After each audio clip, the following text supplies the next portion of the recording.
নমস্কার বন্ধুরা, আমি পলাশ বিশ্বাস আর আপনারা দেখছেন পলাশ বিশ্বাস ভিডিওস। আশা করি আপনারা প্রত্যেকে ভালো আছেন আর আপনাদের বাগানের গাছগুলিও ভীষণ ভীষণ ভালো আছে। বন্ধুরা, থাম্বনেল আর টাইটেল দেখে বুঝতেই পেরে গেছেন যে আজকে কোন বিষয় নিয়ে আলোচনা করতে চলেছি।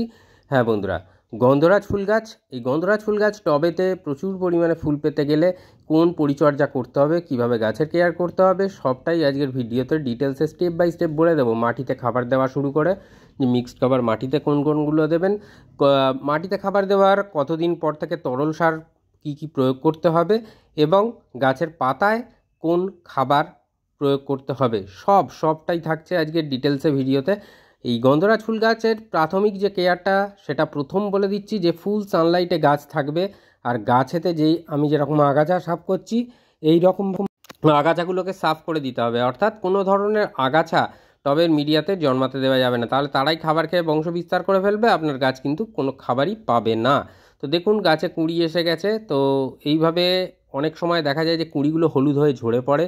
সেই হলুদ হয়ে ঝরে পড়বে না, সম্পূর্ণ ফুল ফুটবে তারপরে কিন্তু শুকাবে। এটাই হচ্ছে ব্যাপার। এই কাজটাকে করতে পারলেই আমরা কিন্তু গন্ধরাজ গাছ আমাদের টবেতে ফোটাতে পারবো। তো এটা নিয়ে অনেকেই বলেন যে এরকম গাছে ফুল কুঁড়ি আসছে বড়োভাবে, সেগুলো সম্পূর্ণ ফুটছে না, বা অনেক সময় দেখা যায় যে কুঁড়িগুলো হলুদ হয়ে ঝরে পড়ে যাচ্ছে, পাতা হলুদ হয়ে যাচ্ছে। সবটাই আজকে বলছি।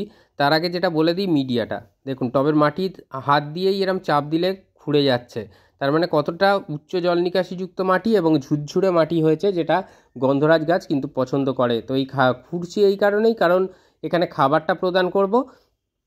যারা নতুন এনে গন্ধরাজ ফুল গাছ টবেতে বসাবেন তাদের জন্য মিডিয়াটা বলে দিই, আপনার যে টবেতে আপনি গাছটা বসাবেন অর্ধেক মাটি দিয়ে ভরাট করবেন। বাগানের যে মাটি আছে ভালো করে গুঁড়ো করে নেবেন, গুঁড়ো করে নিয়ে ভালো চালুনি দিয়ে পারলে চেলে নিয়ে সেই মাটির যে ঝুরঝুরে অংশটা সেটা টবে ভর্তি করবেন 50%, একটা টবের হাফ। বাকি যে খালি 50% পড়ে থাকবে তাতে নিয়ে নেবেন 30 শতাংশ ভার্মি কম্পোস্ট বা 1 বছরের পুরনো গোবর সার।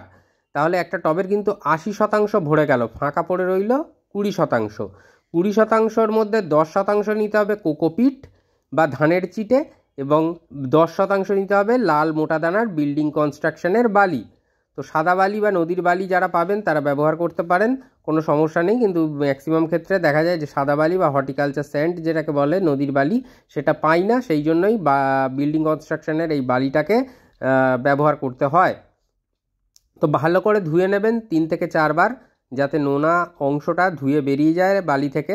নিয়ে এবার এই 4টি উপাদান খুব ভালোভাবে মিক্সড করে নেবেন, নিয়ে আপনার টবের মিডিয়া রেডি করে ফেলবেন। তো গন্ধরাজ গাছের জন্য একেবারে আদর্শ মাটি এভাবেই তৈরি করতে হবে। তো এরপরে দেখুন চারিধার দিয়ে রিং করে নিয়েছি যেখানে খাবারটা দেব।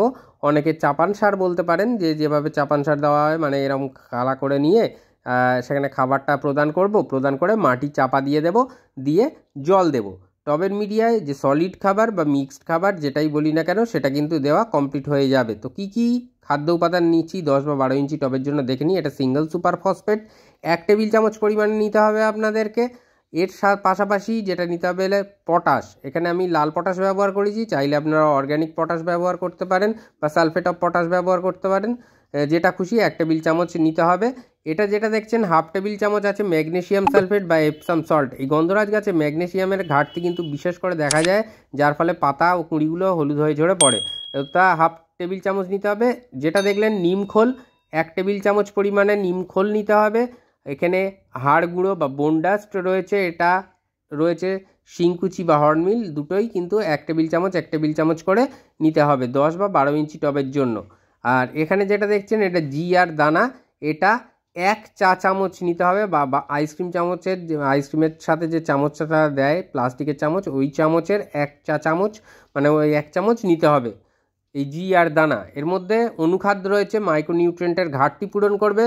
গাছ কিন্তু এই জিনিসগুলো, এই খাবারগুলো যদি আপনারা গাছকে প্রদান করতে পারেন, তাহলে গাছের যে গন্ধরাজ গাছের যে সমস্যা, যে হলুদ হয়ে যাচ্ছে, কুঁড়ি ঝরে পড়ে যাচ্ছে, এটা হবে না। ফুল সম্পূর্ণ ফুটবে আর অজস্র পরিমাণে ফুল আসবে। যাদের কাছে ফুল আসছে না, এই কেয়ারটা করে দিন, দেখবেন 10 দিনে ফুল আসছে আপনার গন্ধরাজ গাছে, কুঁড়ি চলে আসবে। তো এই যে খাবারটা এটা কিন্তু ভীষণ ভালো কাজ করে। এটা 15 দিন পর দ্বিতীয়বার আবার রিপিট করবেন, অর্থাৎ আজকের যখন খাবারটা দেবেন তার থেকে ঠিক 15 দিন পরে আবার খাবারটা টবের মিডিয়ায় দিতে হবে বা প্রদান করতে হবে। তো টবের মিডিয়ার খাবারটা বোঝা গেল আশা করি, যে সলিড খাবার বা মিক্সড খাবার যেটাই বলি না কেন যেটা দেওয়া হলো। তো চারিধারে এরকম দিয়ে মাটি চাপা দেবো, জল দিয়ে দেবো।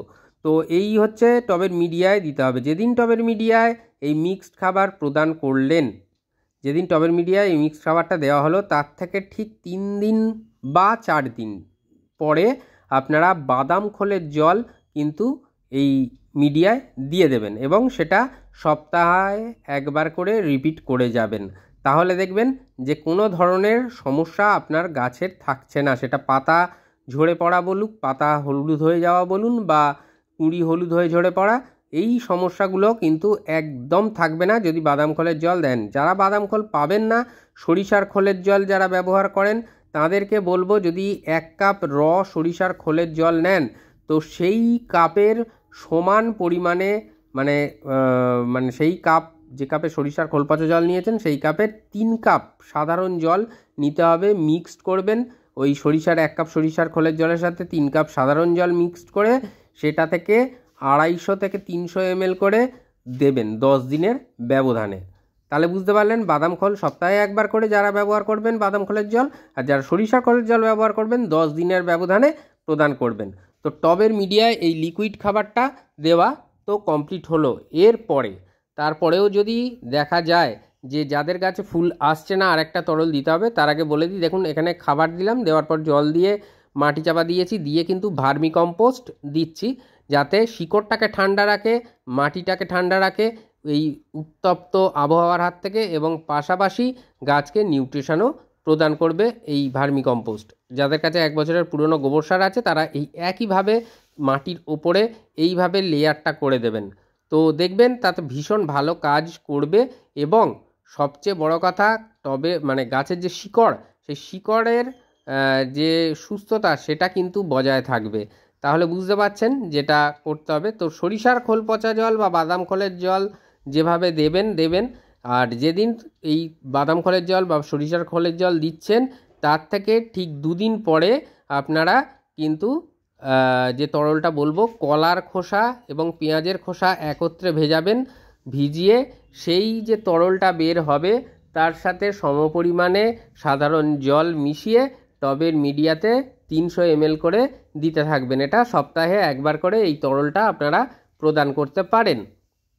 তাহলে দেখবেন যে এই যে গাছে ফুল আসছে না এই সমস্যা কিন্তু আপনাদের আর থাকবে না। গাছ কিন্তু কুঁড়িতে ভরিয়ে দেবে আপনার বাগানকে।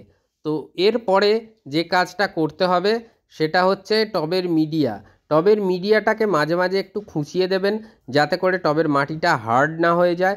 আর তার পাশাপাশি যে কাজটা করতে হবে, পাতায় অনুখাদ্য স্প্রে করতে হবে, অর্থাৎ মাইক্রোনিউট্রিয়েন্টের ঘাটতি দেখা যায় গন্ধরাজ গাছে বেশিরভাগ ক্ষেত্রেই যখনই কুঁড়ি আসে, ওই কারণে কিন্তু কুঁড়িগুলো ঝরে পড়ে যায়। যে কোনো মাইক্রোনিউট্রিয়েন্ট ব্যবহার করতে পারেন। আমি বায়োটেক্স দেখাচ্ছি এটাই করতে হবে এমনটা নয়, যে কোনো মাইক্রোনিউট্রিয়েন্ট আপনারা ব্যবহার করতে পারেন। সেটা সাগরিক হতে পারে, অ্যাগ্রোমিন গোল্ড, অ্যাগ্রোমিন ম্যাক্স, এরকম প্রচুর বাজারে কিন্তু মোবোমিন এরকম রয়েছে অনুখাদ্য বা মাইক্রোনিউট্রিয়েন্ট। সেটা আপনারা যেদিন টবের মিডিয়ায় এই মিক্সড খাবারটা প্রদান করলেন তার থেকে ঠিক 3 দিন পরে গাছের পাতায় স্প্রে করে দেবেন।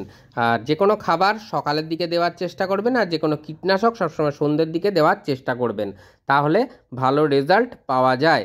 সকালে দিলে খাবার কি হয় না, ভোরের বেলা যখন সূর্যের আলো আপনার বাগানে পৌঁছবে না তখন যদি স্প্রে করে দেন খাবার, তাহলে সূর্যের আলোর সাহায্যে, আমরা ছোটোবেলা থেকেই পড়ি যে সালোক সংশ্লেষ করে গাছ সূর্যের আলোয়, তাহলে গাছের পাতায় যখনই খাবার স্প্রে করবেন তখনই কিন্তু গাছ সেটা দ্রুততার সাথে গ্রহণ করে নেবে। আর যদি সন্ধ্যেবেলা কীটপতঙ্গের আক্রমণ সাধারণত সন্ধ্যেবেলা দেখা যায়, তো সেই কারণে সন্ধ্যাবেলা গাছে কীটনাশক প্রয়োগ করলে এর হাত থেকে আপনারা রক্ষা পেয়ে যাবেন।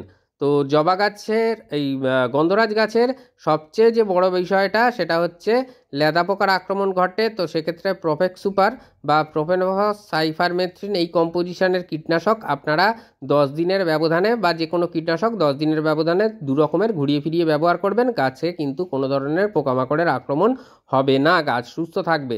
তো আশা করি বুঝতে পারলেন মে মাসে কিভাবে কেয়ার করবেন গন্ধরাজ গাছে প্রচুর পরিমাণে ফুল ফোটাতে গেলে। তো আজকের মতো এ পর্যন্তই। মন থাক চিরসবুজ, পৃথিবী হোক সবুজময়, এই বলে আজকে এখানেই সমাপ্ত করছি। আবার আসছি আগামীকাল সন্ধ্যে 6টায়। নমস্কার বন্ধুরা।